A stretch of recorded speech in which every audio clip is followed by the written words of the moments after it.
You ask them what's their experience, they're blown away. By doing what? By doing I wanted to ask them, why did you cry? Or మీ కళ్ళ నుంచి నీళ్ళు ఎందుకు వచ్చాయని అడుగుదాం అనుకున్నాను మనని. But didn't get a chance to talk to them. They cry, I didn't cry. No, not you.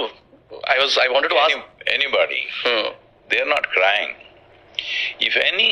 See, the problem is right now, tears means most people think some pain or suffering is happening. Right. Tears don't come because of suffering. Tears come whenever any experience crosses a certain limit. Right. If you feel too much joy, tears will come. If you feel too much love, tears will come. Ecstasy, tears will come. Of course, pain, misery, whatever. For most people, only pain crosses that limit. Their joy, their peace, their love never crosses those limits. Right. If your cheeks have not been washed by tears of love, joy and ecstasy, you are yet to start living. Yes. Okay.